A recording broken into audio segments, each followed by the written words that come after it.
ഒരു ആള് ഒരു വീട്ടമ്മ ഇത്രയും 400ഓളം പരസ്യങ്ങൾ ഒക്കെ ചെയ്ത് നിൽക്കണമെങ്കിൽ അദ്ദേഹത്തിന്റെ ഹസ്ബൻഡിന്റെ സപ്പോർട്ട് വളരെ അത്യാവശ്യമാണ്. എന്താണ് ഹസ്ബൻഡ് ഇത്രയും സപ്പോർട്ട് ചെയ്യുന്ന ഒരു ഹസ്ബൻഡാണ് ശരിക്കും ഭയങ്കര ലക്കിയല്ലേ? അതെ, പിന്നെ തീർച്ചയായിട്ടും. ഇടയ്ക്ക് മസ്കറ്റിലൊക്കെ ആയിരുന്നില്ലേ? ഞങ്ങൾ ഇടയ്ക്കിടയ്ക്ക് പോകും മസ്കറ്റിൽ. ഇപ്പോഴും ഹസ്ബൻഡ് മസ്കറ്റിൽ തന്നെയാണ്. മസ്കറ്റിൽ തന്നെ. ഞങ്ങള് മസ്കറ്റിലായിരുന്നു. ഇപ്പൊ ഇനിയും പോയി വന്ന് നിൽക്കുക, അത്രേ ഉള്ളൂ. ഇപ്പൊ ഹസ്ബൻഡ് അടുത്ത ആഴ്ച വരും, പിന്നെ അല്ലെ ഞങ്ങൾ അങ്ങോട്ട് പോകും. അങ്ങനെ ഹസ്ബൻഡ് ഞങ്ങളുടെ ഒരു ലവ് മാരേജ് ആണ്, ഇന്റർകാസ്റ്റ് മാരേജ് ആണ്. ഞാൻ ക്രിസ്ത്യൻ ഫാമിലിയിൽ നിന്നാണ്, അദ്ദേഹം നായർ ഫാമിലിയിൽ നിന്നാണ്. അതെ അതെ അതെ. അപ്പം ഈയിടയിൽ അദ്ദേഹത്തിന്റെ ചിറ്റ ഒരു യൂട്യൂബ് ചാനൽ ചെയ്യുന്നുണ്ട്. അന്നേരം അറിഞ്ഞ അദ്ദേഹവും മിമിക്രി ഒക്കെ ചെയ്യുമായിരുന്നു. അതൊന്നും എനിക്കറിയില്ലായിരുന്നു കേട്ടോ. അതൊന്നും അറിയില്ലായിരുന്നു. പക്ഷെ ഹസ്ബൻഡിന് കുഴപ്പമൊന്നുമില്ല. പിന്നെ നമ്മൾ ഇവിടെ വർക്ക് ചെയ്യുന്നില്ല, പുറത്താകുമ്പോൾ നമുക്ക് കുറച്ച് സമയം കിട്ടുന്നുണ്ട് ഇതിനൊക്കെ.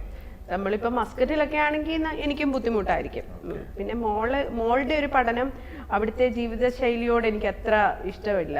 കാരണം അവിടെ ഈ റെഡിമെയ്ഡ് ഫുഡും കഴിച്ച് അങ്ങനെ ഒരു എൻ്റെ മോള് നന്നായി ഡാൻസ് ചെയ്യും. Classical dance. മോള് നന്നായി, അവള് ഡാൻസ് എന്നെക്കാളും മനോഹരമായിട്ട് ചെയ്യും. അവളുടെ അരങ്ങേറ്റമൊക്കെ കഴിഞ്ഞു. അവളുടെ ആ ഒരു അരങ്ങേറ്റമായിരിക്കും പിന്നെ എന്നെ ഡാൻസ് പഠിപ്പിക്കാനൊക്കെ പ്രേരിപ്പിച്ചത്. പിന്നെ അവള് പാട്ട് പഠിക്കുന്നുണ്ട്.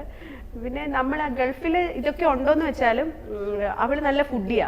അവിടെ ഭയങ്കര ഭക്ഷണം കഴിച്ച് ഭയങ്കരമായിട്ട് ഇങ്ങനെ ആകുമ്പോൾ നമുക്കൊരു സങ്കടം. ആകെയുള്ള ഒരു ലൈഫുള്ള പിള്ളേരെ നമ്മളങ്ങനെ റൂമിലിട്ട് ബുദ്ധിമുട്ടിക്കേണ്ട. അവരും ഇതൊക്കെ അറിയട്ടെ, നമ്മുടെ നാടിന്റെ മഹത്വവും ഇവിടെ ഉണ്ടല്ലോ. ഇപ്പൊ നല്ല സ്കൂളുകളും എല്ലാ കാര്യങ്ങളും. അപ്പം നാട്ടില് ആശ കോളേജ് പഠിക്കുന്ന സമയത്ത് ആർട്സ് ക്ലബ് സെക്രട്ടറി ഒക്കെ ആയിട്ട് ഇലക്ഷന് മത്സരിച്ചിട്ടുണ്ടെന്ന് പറഞ്ഞു. എന്താണ് രാഷ്ട്രീയത്തിലേക്ക് അന്നത്തെ ആശ ഇന്നുണ്ടോ? ആ രാഷ്ട്രീയത്തിന്റെ ഒരു ഫയർ ഇപ്പൊ ഉണ്ടോ? ഓ ഇല്ലില്ല, അതൊക്കെ പോയി. കാരണം അന്ന് ഏത് പാർട്ടിക്ക് വേണ്ടിയിട്ടായിരുന്നു? ഇല്ല, അങ്ങനെ പാർട്ടിയില്ലായിരുന്നു. ഞാൻ ഡിഗ്രിക്ക് പഠിച്ച കോളേജിൽ SFI KSU ഒക്കെ ഉണ്ടായിരുന്നു. അയ്യോ, അത് കണ്ടതോടെ ഇവര് തമ്മിലുള്ള ഫൈറ്റ് ഒക്കെ കണ്ട് ഞാൻ പ്ലസ് ടു അല്ല, പ്രീ ഡിഗ്രി ആയിരുന്നു. പ്രീ ഡിഗ്രിയിലാണ് ഞാൻ ഇത് ചെയ്തത്, ആർട്സ് ക്ലബ് സെക്രട്ടറി ആയിട്ട് നിന്ന്. അത് ഒരു ലേഡീസ് ഉള്ളിയായിരുന്നു. അപ്പൊ അവിടെ ഇങ്ങനെ രാഷ്ട്രീയമൊന്നുമില്ല, നമ്മള് നിന്ന് ജയിക്കാന്നേ ഉള്ളൂ, അല്ലാതെ രാഷ്ട്രീയത്തിലേക്കൊന്നുമില്ല. പിന്നെ എനിക്ക് ഭയങ്കര ഇഷ്ടമാണ് ഈ കുട്ടികളെ, അന്നത്തെ എന്റെ ഫ്രണ്ട്സിനെയും കൊണ്ട് ഡാൻസിന് പോവുക, അതൊക്കെ ആയിരുന്നു. ഭയങ്കര രസമായിരുന്നു കോളേജ് ലൈഫൊക്കെ. പിന്നീട് ഒരു പൊളിറ്റിക്സിലേക്ക് അല്ലെങ്കിൽ വ്യക്തമായ ഒരു രാഷ്ട്രീയ അഭിപ്രായങ്ങൾ രേഖപ്പെടുത്തണം തോന്നിയിട്ടുണ്ടോ? ഇപ്പോ കറണ്ട് സിറ്റുവേഷൻസിലൊക്കെ ആണെങ്കിലും പല ഇഷ്യൂസും ഇപ്പോൾ സ്ത്രീകൾക്കെതിരെ നടക്കുന്ന പല കാര്യങ്ങളും നടക്കുന്നുണ്ട്. അപ്പോൾ അതിനൊക്കെ ഒരു ഒപ്പീനിയൻ പറയണം, സ്റ്റാൻഡ് വെളിപ്പെടുത്തണം. കാരണം ഒരു സെലിബ്രിറ്റിയാണ്, പറഞ്ഞാൽ കേൾക്കാൻ ആളുകളുണ്ട്. അങ്ങനെ തോന്നിയിട്ടുണ്ടോ? ഇല്ല, അത് നമ്മൾ പറഞ്ഞത് കൊണ്ട് കേൾക്കണം എന്നൊന്നുമില്ല. എത്രയോ പേരങ്ങനെ അതിനുവേണ്ടി അല്ലേ സ്ത്രീകൾക്ക്. പക്ഷെ ചില സമയത്തൊക്കെ സ്ത്രീകളെ ഭയങ്കരമായിട്ട് ക്രിട്ടിസൈസ് ഒക്കെ ചെയ്യുമ്പോൾ ഞാൻ വിചാരിക്കാറുണ്ട്, അവര് അല്ലെ, നമ്മള് ഒരാളോട്, ഞാനൊരു ഇന്റർവ്യൂവിൽ ഓൾറെഡി ഇത് പറഞ്ഞിട്ടുണ്ടെങ്കിൽ പോലും നമ്മൾ ഒരിടത്തും ഒരു പ്രതീക്ഷയില്ലാതെ വരുമ്പോഴാണ് നമ്മൾ സ്ത്രീകൾക്ക് വേണ്ടി പ്രവർത്തിക്കുന്നവരോട് സംസാരിക്കുന്നത്. അവിടെയും പ്രതീക്ഷയില്ലാതെ ഒരിക്കലും വരാൻ പാടില്ല.